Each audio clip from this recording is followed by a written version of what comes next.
Salut, c'est Mike, bienvenue dans cette nouvelle vidéo. Alors si tu as suivi la vidéo de la semaine dernière, tu sais que je t'ai préparé une roadmap pour devenir développeur front-end. Alors pour simplifier, cette roadmap, elle était assez simple, HTML, CSS, JS et ensuite un framework JavaScript. Alors si tu me suis depuis longtemps, tu sais que je recommande beaucoup React.js. Pourquoi? Parce que c'est tout simplement le framework front-end le plus répandu et le plus populaire. Cependant, on voit de plus en plus arriver Vue.js, Vue.js qui est en train comme ça petit à petit à gratter des parts de marché. Alors faut-il se ruer vers Vue.js? Faut-il se précipiter vers Vue.js? Faut-il foutre React à la poubelle? Quelle est la différence entre les deux? Eh bien, je te parle de ça dans cette vidéo. C'est parti.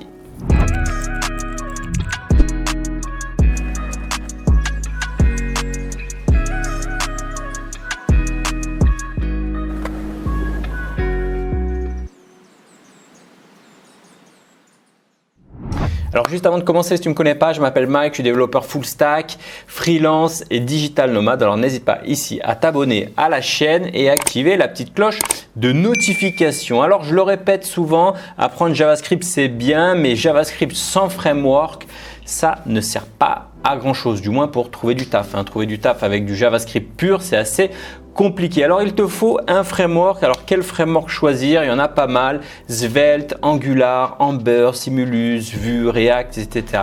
Alors moi ce que je te dirais, c'est que j'ai tendance à éliminer Angular, en tout cas pour les autodidactes, pour les personnes qui veulent se lancer et apprendre rapidement un nouveau framework. Pourquoi? Parce que Angular, je trouve que c'est un petit peu trop complexe pour les débutants et c'est un petit peu en perte de vitesse, même si bien sûr c'est très répandu, les développeurs Angular, c'est pas la peine de me tomber dessus, j'ai rien contre vous.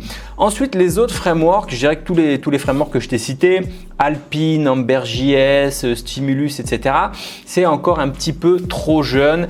Donc finalement, qu'est-ce qui reste? Eh bien, je dirais qu'il reste React.js et bien évidemment Vue.js qui est en train de monter. Alors lequel choisir? Avant peut-être de rentrer dans les différences entre les deux frameworks, librairies, peut-être que je pourrais te dire tout simplement qu'est-ce qu'ils ont en commun. Alors la première chose qu'ils ont en commun, ces deux frameworks, c'est qu'ils utilisent un DOM virtuel et qui fournissent en fait des composants de vue réactifs et composables. En gros, ils ont une approche orientée composants. Alors maintenant, quelle est la différence entre ces deux frameworks? Alors premièrement, React tout simplement n'est pas vraiment considéré comme un framework, c'est plutôt considéré comme une librairie, tandis que Vue.js finalement c'est considéré plutôt comme un framework. Alors concrètement, qu'est-ce que ça veut dire tout ça? Ça veut dire que toutes les fonctionnalités dont on a besoin pour ce type de framework, que ce soit le routage, les state managers, etc., comme Redux par exemple, eh bien dans React, toutes ces fonctionnalités sont dépendantes de modules développés par la communauté. Je pense notamment à Redux qui a été développé par le célèbre Dame Abramov. Dans Vue.js, eh bien toutes ces fonctionnalités sont tout simplement intégrées au framework. C'est pour ça qu'on parle d'ailleurs de framework. Autre petite différence, c'est notamment la manière de créer ton rendu HTML. Avec React.js, on va utiliser une syntaxe qui s'appelle JSX, etc. Alors qu'avec Vue.js, c'est un système de template un petit peu plus différent, ce qui fait que le code ressemble plus en fait à du code, on va dire HTML natif. Autre chose, la gestion des states. Alors les states, pour simplifier, c'est les données qui sont présentes dans ton composant, donc dans la vue à ton écran. La gestion est un petit peu différente. Je dirais qu'en React.js, en fait, le state est immutable, ce qui veut dire qu'en fait, tu ne peux pas modifier directement ce state. C'est-à-dire, c'est pas comme une variable que tu peux modifier. Enfin, tu peux t'amuser à faire ça et tu verras que tu n'auras pas le rendu en fait. Sur ton écran, tu es obligé de passer par une méthode intermédiaire, setState pour les personnes qui connaissent, ou par les hooks.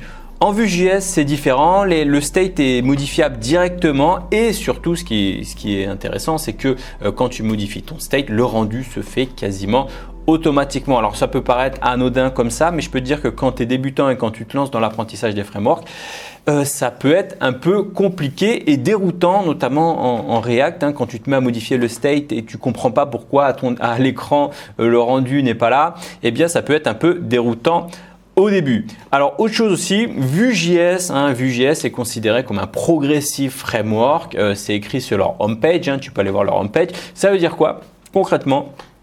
Ça veut dire que tu peux utiliser en fait Vue.js dans ton application, dans une partie de ton application, dans une simple page ou voire même dans une simple div à l'intérieur de ta page.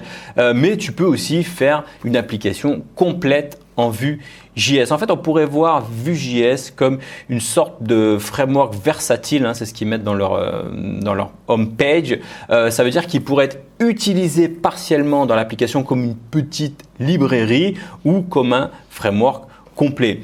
En React.js, c'est aussi possible de faire ça, de mettre des petits bouts de React sur des sites, mais dans la réalité, on utilise plutôt React complètement pour créer en fait son site de manière complète. C'est très rare en fait de faire du React sur une partie de site. Moi, j'ai déjà vu des choses, des petits morceaux de React dans du WordPress, des choses comme ça, mais je te déconseille fortement. En règle générale, quand on construit une application, un site en React, il est fait entièrement en React. Du coup, pour toutes ces raisons, Vue.js est clairement considéré comme beaucoup plus simple et beaucoup plus accessible pour les débutants. Autre différence aussi, les créateurs des frameworks. Alors, on sait très bien Angular, ça a été développé par Google, React, c'est supporté et développé par Facebook. Eh bien, la communauté Vue.js est 100% indépendante. Alors pour certains, c'est un avantage qu'il y ait un gros acteur derrière comme Google, comme Facebook, etc. Pour d'autres, c'est plutôt un inconvénient, je veux dire ceux qui sont sensibles à tout ce qui est liberté, libre, etc. Autre chose aussi, la communauté. Alors évidemment, la communauté React.js est beaucoup plus développée, peut-être parce qu'il y a Facebook derrière et qu'il y a beaucoup plus de développeurs React sur la planète. En plus, il y a beaucoup plus de modules en fait en React. Je veux dire, il y a des modules pour quasiment tout. Je veux dire, maintenant, si tu as envie d'implémenter, je sais pas, Stripe dans ton site en React, pas besoin de réinventer la roue. Tu cherches par exemple un module React Stripe et il y a forcément quelqu'un qui aura développé ça. Tu peux, si tu veux faire un Google Maps, par exemple intégrer Google Maps sur ton application, tu tapes React Google Maps, il y aura forcément quelqu'un qui aura déjà développé cela, ce qui fait que en termes de productivité, c'est très efficace. Alors ça ne veut pas dire qu'il n'y a pas de communauté avec Vue.js. La communauté Vue.js est de plus en plus développée, mais elle est un petit peu moins développée que JS. Maintenant, je voudrais passer à quelques chiffres un peu pour comparer les deux librairies, les deux frameworks, on va dire. Alors, clairement, ce qu'on voit ici, je vais te mettre un petit schéma ici. Clairement, alors est-ce que je peux te le mettre comme ça? Hop. Alors ici, clairement, ce qu'on voit, c'est que alors je vais plutôt me présenter comme ça, sur Angular, alors là en termes d'étoiles, je vais comparer en termes d'étoiles, c'est-à-dire tu sais sur GitHub, tu peux mettre une étoile, alors certains vont dire ça vaut pas grand-chose, mais voilà, ça représente quand même des tendances assez intéressantes à comprendre. Plus un projet bien évidemment sur GitHub a d'étoiles, plus c'est un projet qui est populaire, qui est apprécié des développeurs. D'ailleurs, si tu es développeur et que tu utilises un framework ou quelque chose, ou même parfois une librairie ou un petit bout de projet ou un bout de code, enfin peu importe, et qui t'a rendu service, n'hésite pas à mettre une étoile, ça permet de aider la communauté. Alors enfin bref, pour faire un petit comparatif comme ça, je te mets le schéma, je te disais.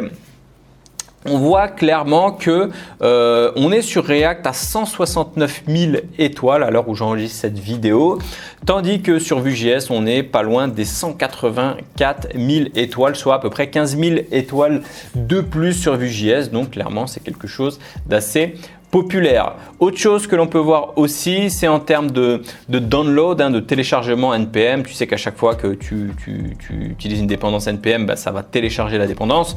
Du coup, on voit que clairement, alors c'est des statistiques qui sont mensuelles, on est à 10 millions de téléchargements sur Vue. Et face à React, on est à 46 millions de vues, ce qui est de téléchargements par mois, ce qui fait une différence de 2 x 4. Mais 10 millions, ça reste quand même déjà énorme si tu compares par exemple à Angular 11 millions. Alors certains diront que c'est du fait qu'il y a des différentes versions. Et Svelte, si tu compares à Svelte par exemple, Svelte qui est quand même assez répandu, mais qui n'est qu'à 700 000 téléchargements NPM par mois. Aussi, autre statistique intéressante, on voit qu'en termes de développeurs usage, on est à 49% sur Vue, 80% chez React. Alors, certes, une grosse avance chez React, mais clairement, Vue est de plus en plus utilisé. Autre chose aussi que je pourrais te montrer, alors je vais te le mettre ici, c'est le State of JS. Alors si tu regardes le State of JS, alors je suis désolé, je vais devoir regarder dans ce sens-là en même temps que je te parle, mais clairement ici dans le State of JS, alors tu vois tous les frameworks ici, hein, on voit Ember, Angular, Simuli, React, Alpine, etc., etc. Alors si tu regardes au niveau de la satisfaction, clairement, alors je me mets comme ça pour que tu puisses voir, je vais même, voilà, je te mets ici. Alors si tu regardes clairement la satisfaction, clairement, hein, React très satisfait. Alors on voit Svelte, effectivement, Svelte c'est là, c'est peut-être, alors il n'est pas très répandu comme je te disais, mais bon en termes de satisfaction on est en haut. Alors pas confondre satisfaction et adoption du produit, hein, ce sont des statistiques.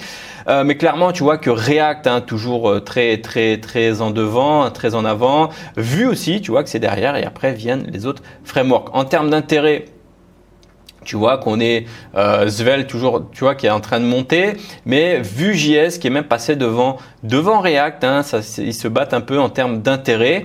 En termes d'utilisation, bon là, on le sait, hein, c'est React toujours devant, toujours très utilisé, hein, avec Angular qui suit derrière. Et on voit hein, clairement qu'en troisième, on a Vue.js hein, qui est toujours dans le top 3 des frameworks front-end très utilisés. Et en termes d'information, c'est-à-dire en termes de frameworks, est-ce qu'ils sont connus ou pas, bah, clairement React, Angular et Vue.js qui est bien évidemment, hein, qui font partie des top 3 des frameworks les plus reconnus, on va dire les plus connus. Et ensuite tu vois que ça chute avec Ember, Svelte, Alpine et tous les frameworks, on va dire assez anecdotiques. Voilà, alors maintenant, qui utilise Vue.js, hein, j'avais déjà fait une vidéo sur React.js, hein, qui utilise React.js, mais qui utilise Vue.js. Alors, on a pas mal d'acteurs, je te le mets ici. On a typiquement les sites comme 9gag, Behance, Nintendo, hein, le site de Nintendo qui est fait en Vue.js, le célèbre site Cheese, hein, qui est un site d'échecs. On a le célèbre GitLab, bien sûr, hein, qui est assez connu hein, pour tous les développeurs qui utilisent un repository Git sous GitLab. Weather, Font-Awesome, Laravel, intéressant de voir que Laravel, qui est un framework backend PHP, utilise Vue pour la partie front. Enfin bref, tu as énormément d'acteurs qui utilisent de plus en plus Vue.js. Alors, conclusion, faut-il se lancer sur Vue.js? Faut-il mettre React.js de côté? Alors, bien sûr que non, hein, React reste très populaire.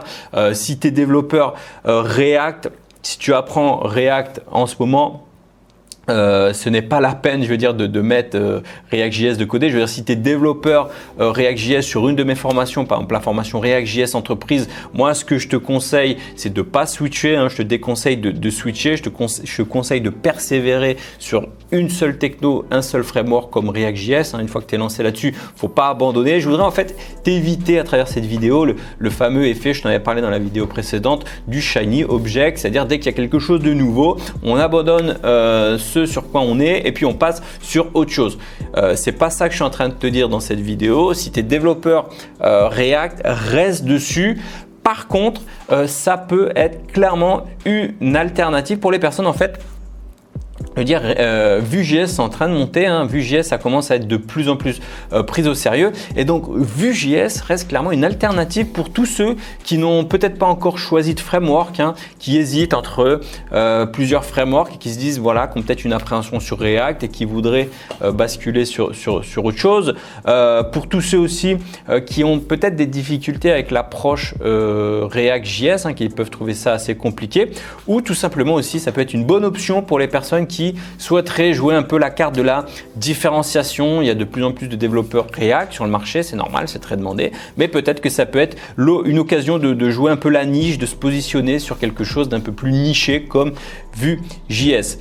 Et aussi, je voulais dire une dernière chose, c'est que Vue.js, les offres en termes de développeurs Vue.js, il y en a de plus en plus. Tu peux cliquer sur ce lien, je te mettrai le Vuejob, vuejob.com qui est sur le site officiel de Vue. Je te mettrai le lien en dessous. Tu vois qu'il y a énormément d'offres de postes pour des développeurs front-end Vue.js. Alors vous êtes de plus en plus nombreux à me demander, hein, à cause de tout ça, vu la montée de Vue, une formation sur Vue.js. Alors désolé, c'est pas mon domaine d'expertise, je pourrais pas vous proposer une formation pour Vue.js, sur Vue.js, pardon. Mais si tu m'as suivi cette semaine, tu sais que à la place, ce que j'ai fait, je vous ai cherché une formation Vue.js de qualité. Alors, ce que j'ai fait, j'ai éliminé toutes les formations un peu trop théoriques ou les formations qui ne sont pas assez complètes. Je vous ai sélectionné une formation Vue.js complète orienté vers la pratique. C'est la formation de Brian de la chaîne Dev Theory.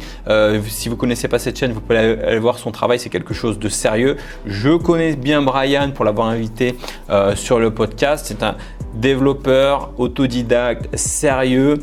Ces formations, je les ai suivies, ce sont des formations qui sont de grande qualité.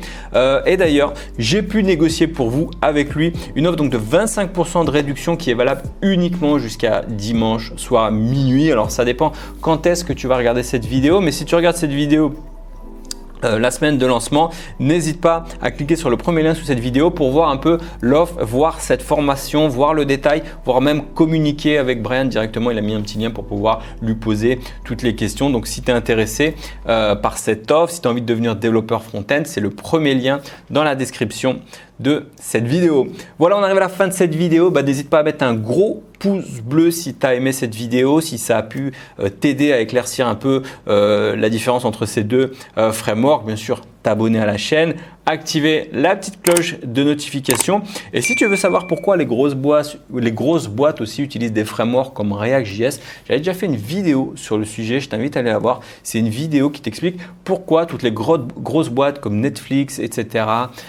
utilisent React.js. Je te remets le lien de cette vidéo ici. Et dernière chose, donc pour ceux qui veulent devenir développeurs front-end, Vue.js, c'est le premier lien dans la bio. N'hésitez pas à aller tester cette formation. Vous ne prenez aucun risque puisque la formation est garantie 30 jours satisfait ou remboursé. C'est-à-dire que vous pouvez tester cette formation. Si elle vous correspond, tant mieux. Si jamais elle a un problème, vous sentez qu'elle est trop au-dessus de votre difficulté, elle est trop au-dessus de vos capacités ou que vous avez du mal ou pour quelconque raison vous avez envie d'un remboursement, vous envoyez un simple mail et on vous remboursera. Donc c'est une garantie qui vous permet de tester cette formation sans prendre aucun risque. Alors pourquoi s'en priver? C'est le premier lien dans la description. Je vous dis à la semaine prochaine pour une prochaine vidéo. Ciao!